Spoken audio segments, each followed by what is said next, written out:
1. Introduction. My name is Zelda. This is the story of my marriage. It is about love, differences, and not listening to your heart. I was 24 years old when I met Dan. It was at a wedding. The day was happy, full of music and laughter. Dan was different. He was tall and quiet. He did not smile much. He looked serious. I noticed him. Something about him made me curious. He was not like other men I knew. My life was simple. My faith in God was very important. I went to church every Sunday. I prayed often. My family and friends also believed in God. My life was built around my faith. I always thought I would marry a man who shared my beliefs. Dan was not that man. When we talked, he told me he did not believe in religion. He said he did not care about God. This was a big difference. I felt a warning in my heart. My mind told me this was not a good idea. My friends also told me to be careful. They said, "Zelda, he is very different from you." But I did not listen to them. I did not listen to my heart. I was drawn to Dan. He was calm. He listened well. I felt a strong connection to him, even with our big differences. We spent more time together. We talked about many things, but not about faith. I hoped he would change one day. I thought my love could help him see things differently. I thought love was enough. Soon, I fell in love with him. It happened quickly. Despite the clear differences and the quiet warnings I felt, I decided to marry him. We planned our wedding. I believed our love was strong enough for anything. I believed in a happy future with Dan. We came from two very different worlds. This was the start of our life together. It would soon show me many surprising things. 2. A sad home. After our wedding, everything changed quickly. My new life with Dan was not what I expected. He became a different person. He was very distant and cold. He did not smile at me. He stopped holding my hand, and he did not show me any affection. This made me feel very sad. Our home, which I hoped would be full of love, began to feel like a quiet, lonely place. Every evening, Dan started coming home very late. I often cooked dinner for us, thinking he would be hungry. I would set the table for 2 people, hoping we could share a meal. I would wait for him to come home, hour after hour. The food would get cold on the stove, but he often did not come to eat. Sometimes, he would come home very late after midnight. He would just walk past me and go straight to the bedroom. He would not say hello or good night. He would just go to sleep without a single word. My heart felt heavy when I saw the untouched dinner on the table, knowing he would not eat it. Our home felt quiet and empty. I felt a deep loneliness inside me. I missed the man I thought I married. I missed his attention, even though it was little before. Now there was nothing. I tried to talk to him sometimes. I wanted to understand why he was so different. One night when he was in the room, I asked him a very important question. I looked at him and said, "Dan, do you still love me?" He did not answer. He just looked away.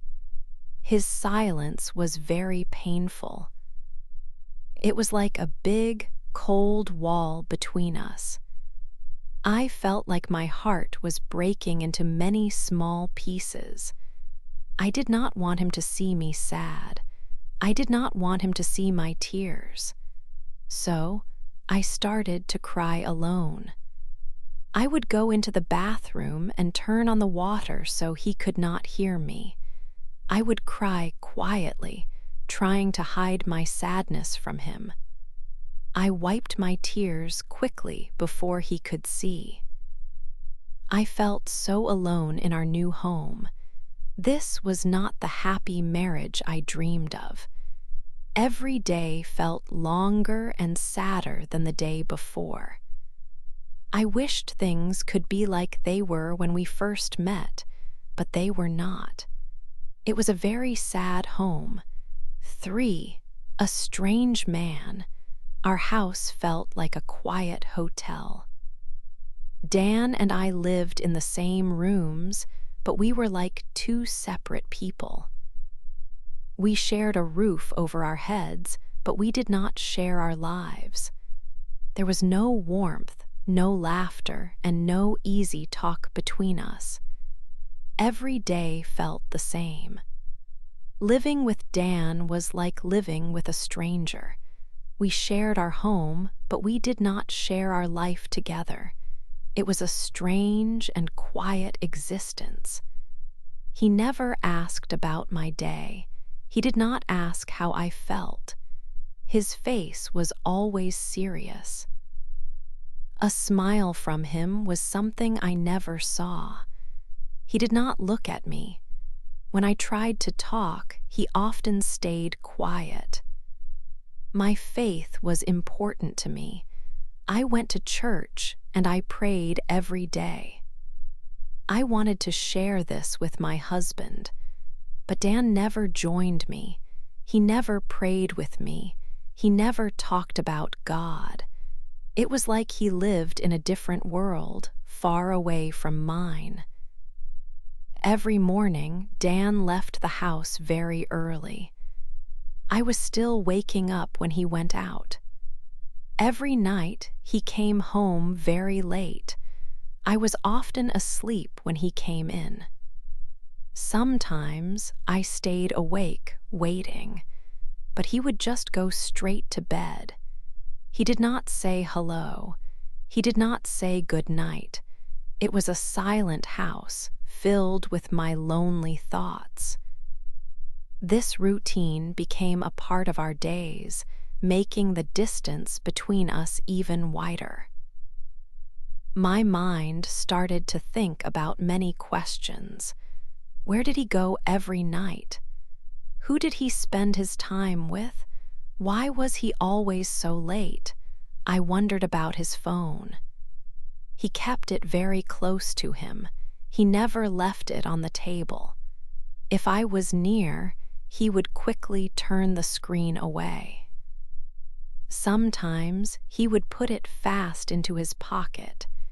He would end phone calls quickly if I walked into the room. This made me feel more and more worried.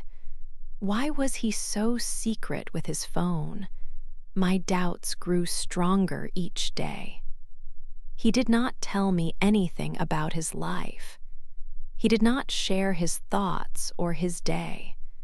Our home was supposed to be a place of love and trust. But for me, it felt like a place of secrets. I felt like I was living with a stranger. He was a man I had married, but I did not know him anymore. I felt completely alone, even when he was in the next room. My heart felt heavy with sadness and growing doubt. My own home felt like a lonely and unfamiliar place. 4. The secret. Living with Dan felt strange. Each day, my suspicions grew stronger. He was always secretive, especially with his phone. He came home late every night, and he never told me where he had been. I felt a heavy weight in my heart. I wanted to trust him, but his actions made it very hard. The questions in my mind became too much to bear. I knew I needed to find out the truth, no matter how much it might hurt. I could not live with these unanswered questions anymore. My heart felt heavy every day, full of doubt and worry. One morning, I made a difficult decision. I would follow him. I waited until he left the house, then I quickly got into my car. My hands were shaking a little as I started the engine. I drove carefully, keeping a good distance behind his car so he would not see me. The road felt long, and my stomach felt tight with fear. I hoped to find nothing, but a deep feeling told me I would find something important. I followed him through the city streets for a long time. Dan drove to a part of the city I did not know well. He stopped his car near a small restaurant. I parked my car down the street, hidden from his view. I watched him get out of his car and walk towards the restaurant entrance. Another person was waiting for him outside. It was a woman. My breath caught in my throat. The woman smiled at Dan, and he smiled back. It was a warm smile, one I had not seen on his face in a very long time. They walked inside the restaurant together. I stayed in my car and watched them through the restaurant window. They sat at a table by the window. They were talking and laughing. The woman laughed, and Dan laughed too. He reached across the table and gently held her hand. It was a simple touch, but it broke my heart into many pieces.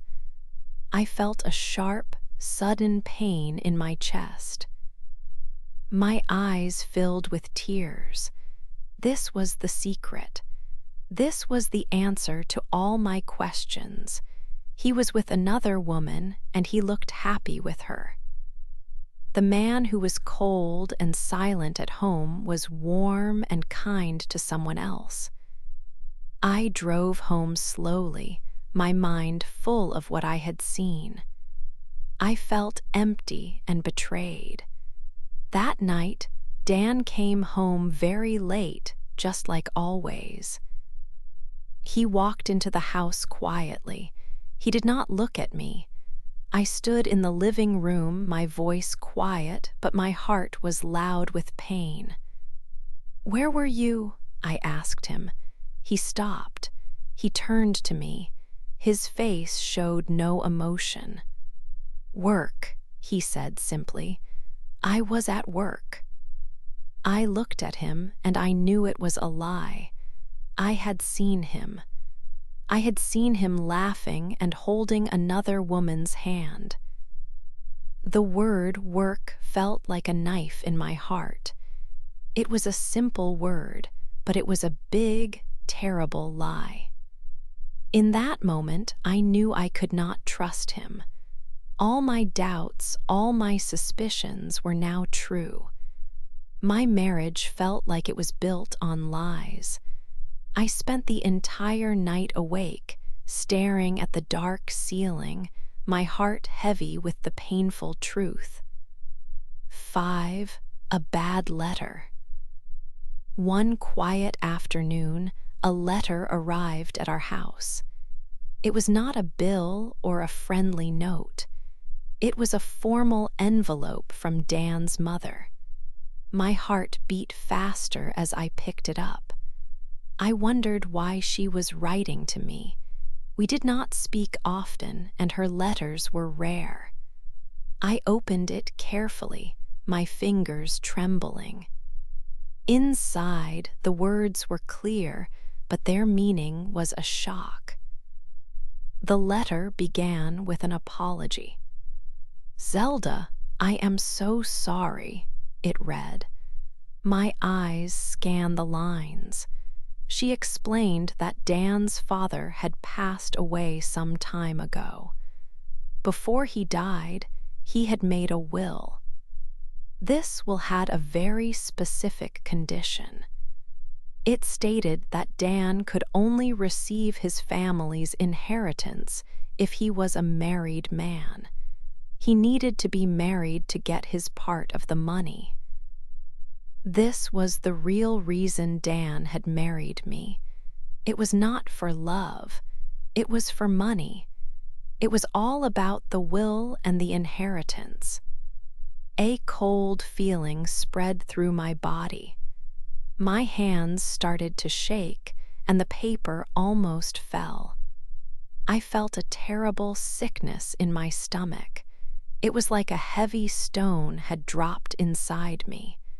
The words kept repeating in my mind. "He married you for money." Every memory of our wedding day, every kind word Dan had ever said, every moment we had shared, suddenly felt false. It was a play, a performance, and I was just a part of his plan to get money. Our whole marriage, everything I thought it was a lie. It was not about building a life together or sharing love. It was a business deal for him. He needed a wife to get what he wanted. This letter explained everything. His coldness, his distance, his late nights, his secrets, they all made sense now. He did not love me because he never intended to. He needed a wife, not a partner. The woman I saw him with at the restaurant was perhaps another part of his life that had nothing to do with me. My heart ached with a pain I had never known before. It was not just sadness, it was a deep sense of betrayal. I had given my heart, my faith, my future to a man who only saw me as a means to an end. This letter took away the last bit of hope I had for our marriage. It was a bad letter, a terrible truth, and it changed everything. 6. I want to go. The letter from Dan's mother lay on the table. My hands shook as I read her words. My heart felt very heavy. I felt sick inside. All the love I thought we shared was a terrible lie. Our marriage was not real. It was only about money. Dan married me for money, not for love. This truth hit me hard. I stood up slowly. I walked to the bedroom and pulled out my small travel bag.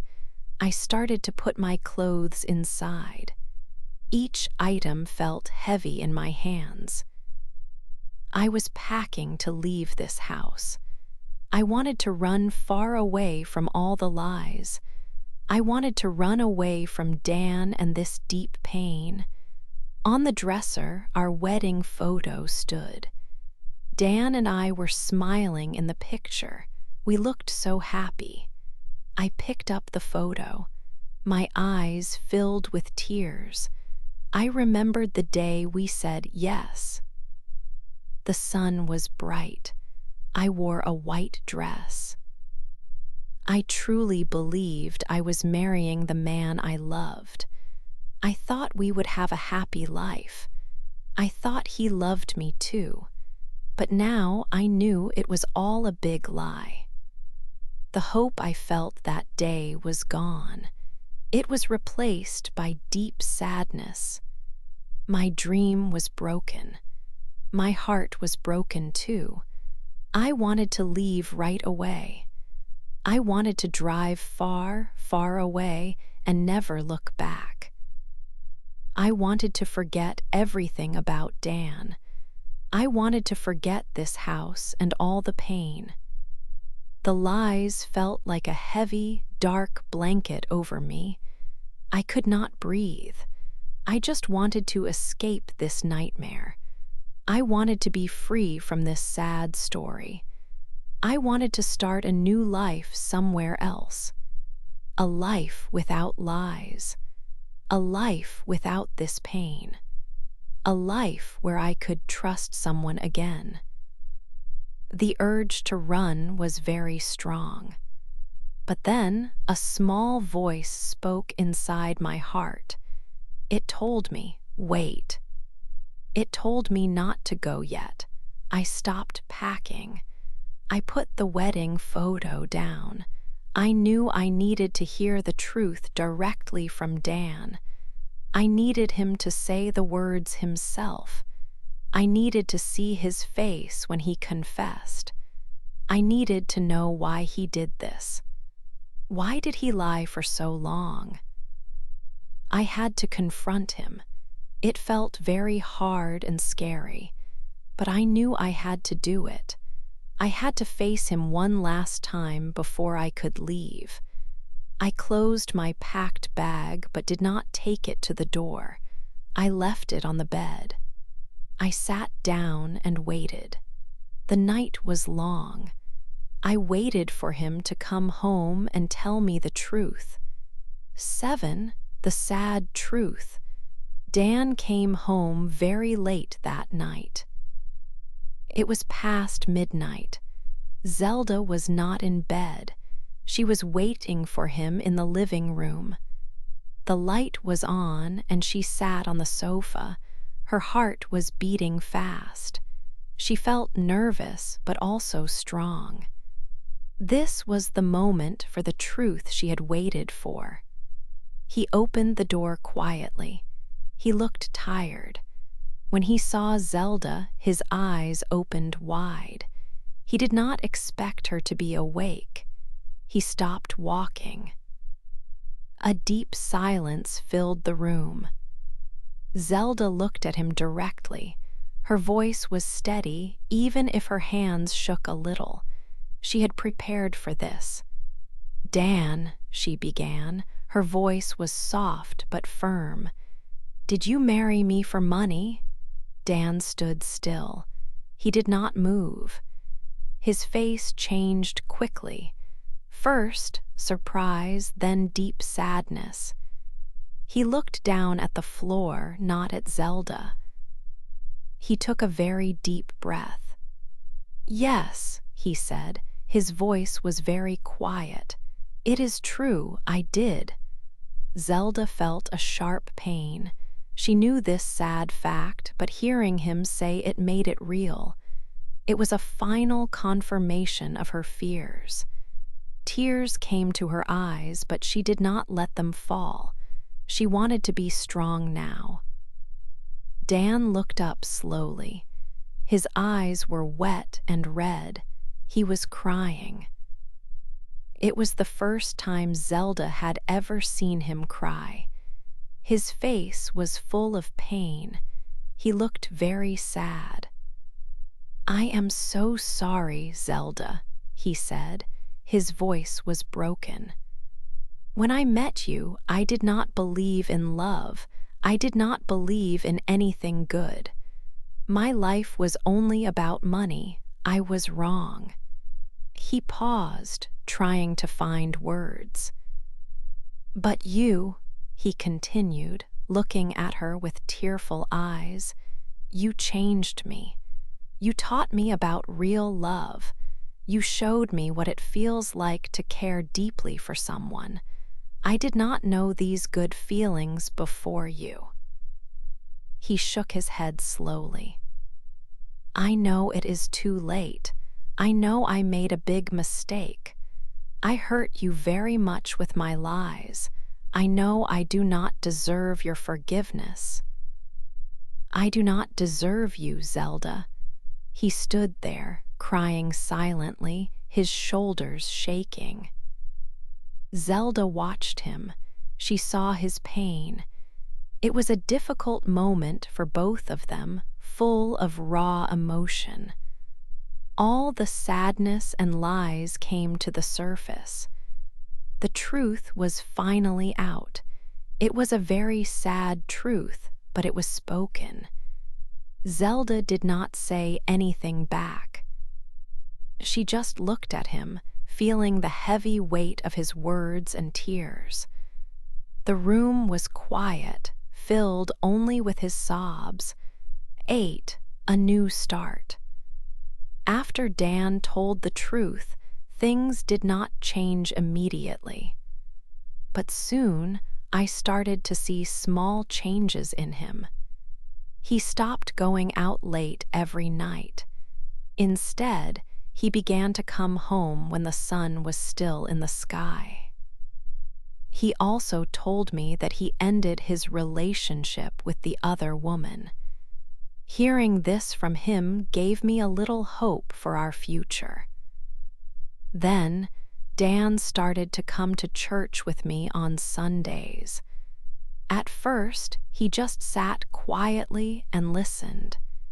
He did not sing the songs, and he did not pray with words, but he was there, sitting beside me.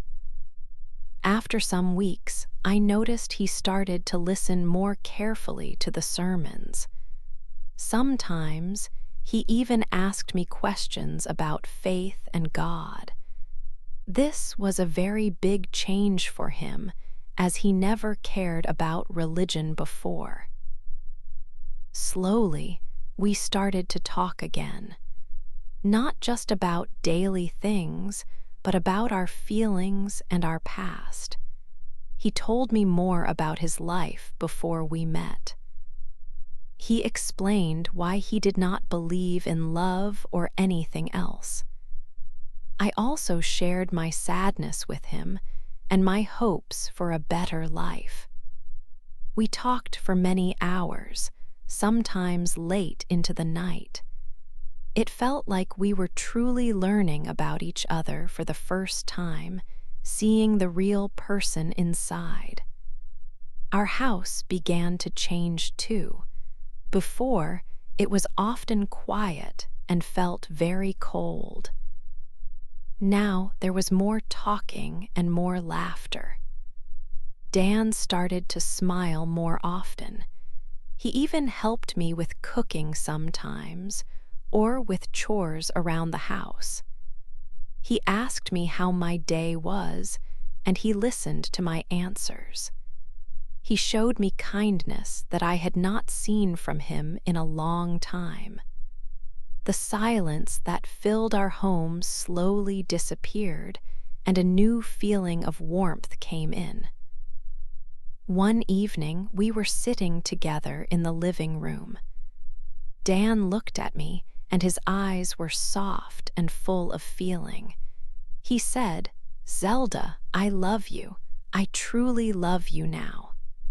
He also told me, "And I am learning to love God too. You showed me what real love is." My heart felt very light when he said these words. It was a moment I had waited for and hoped for a very long time. It was not easy to forgive him completely. The pain from his lies was deep in my heart, but I could see his honest effort to change. I saw his heart truly transforming. I prayed for strength and guidance. After much thought, I decided to give him and us a second chance. I chose to forgive him. We began our life again together. It was a new start, built on truth, forgiveness, and new understanding. We hoped for a better and happier future, side by side.